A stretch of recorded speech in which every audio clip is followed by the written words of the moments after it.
Moleng, ne right?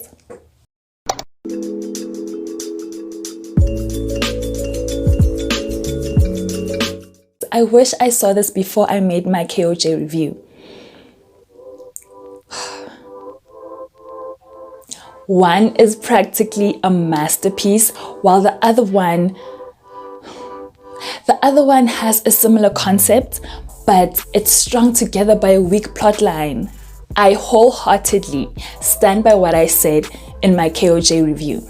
It was lazy, and now that How to Steal 2 Million has refreshed my memory, I am mad. Why did they do that? Why did they do that?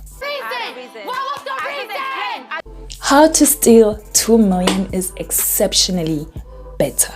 The plot was so simple. The plot is so simple and they executed it well. Guys, I had almost no complaints. Jack's fast and reckless life comes to a standstill when he's sent to prison. When we meet him, we immediately conclude that he is a man of honor because he kept his mouth shut.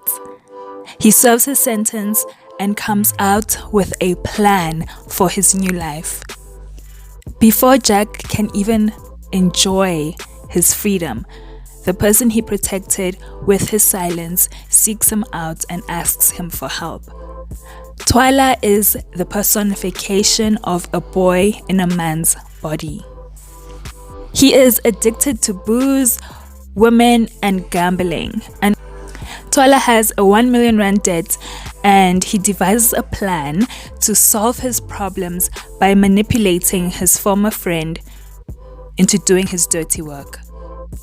It's revealed that Twyla's materialistic wife was Jack's ex-fiancée, and neither of them visited him while he was in prison.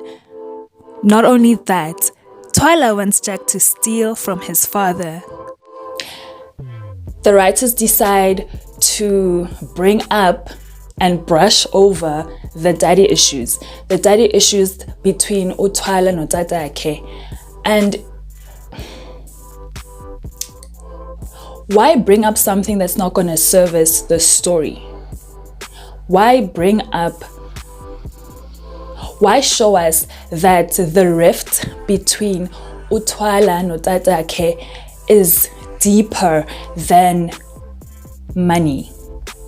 What was the point? You guys weren't going to build up on that. You didn't continue that storyline. So why even bother? Jack ends up agreeing to do the con, and he teams up with an amateur, Olive, who he met at a bar. Olive is played by the beautiful Pheto, and she describes herself as a genie, a shrink, whatever you want it to be. Naya, I guess she's a con artist. She targets men and she usually gets what she wants from them without sleeping with them, which of course is a brilliant strategy. You will never hear me say no to that plan. Her backstory that the writers also thought we needed to know is a little bit more common.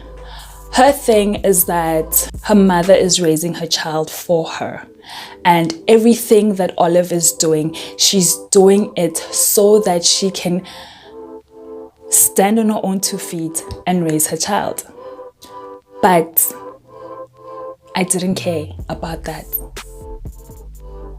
Nyani, I'm not gonna lie, I did not care about Olive's backstory. Her backstory, just like Twyla's, wasn't fully developed.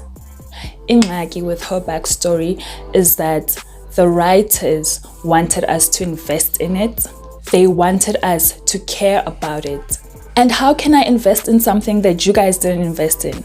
How can you expect me to invest in something that you did not take the time to develop properly? So what if her mother was raising her child? I don't care, and neither did the writers. They haphazardly mentioned it.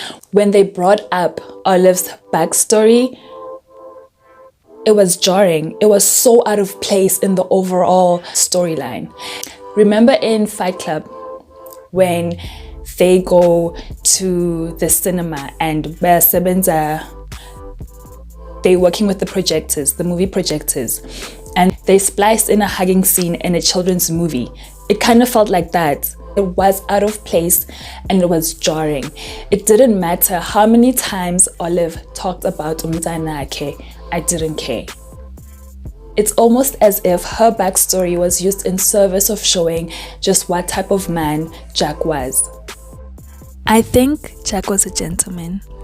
Very clean, methodical, and intentional with the things that he did.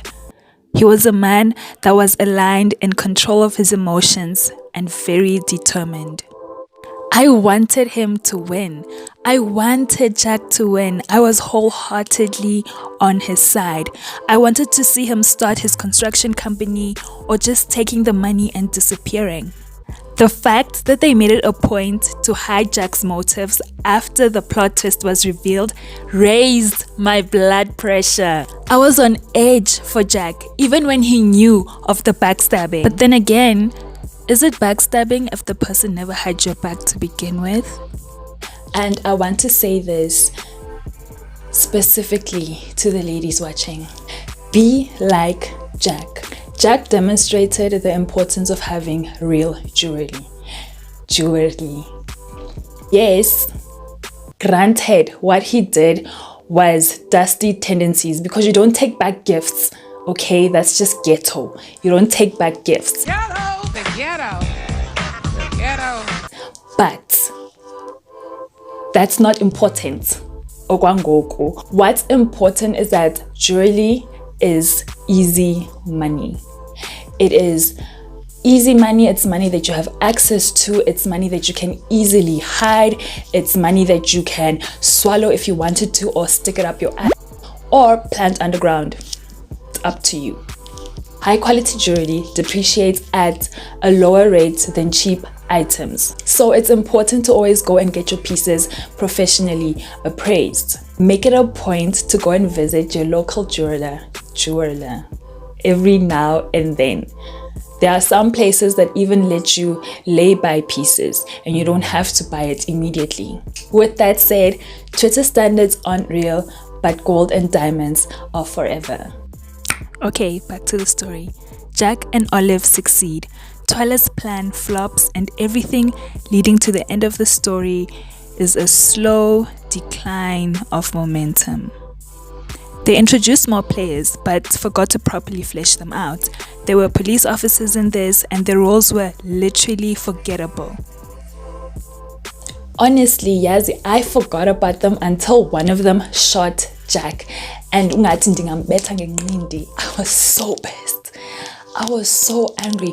Why do you not want to see this man win? He has been doing so much. There were no moments of rest for him since leaving prison. How dare you?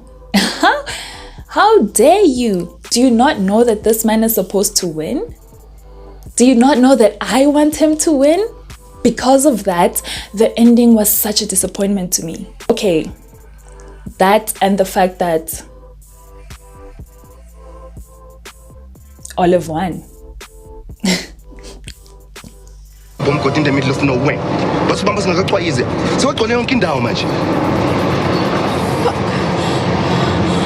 Guys, Jack could have easily escaped. Why did they not want to see that man win? It was definitely not the ending I wanted. It was not the ending I was expecting. Honestly, who cares about Olive? Who cares about Olive?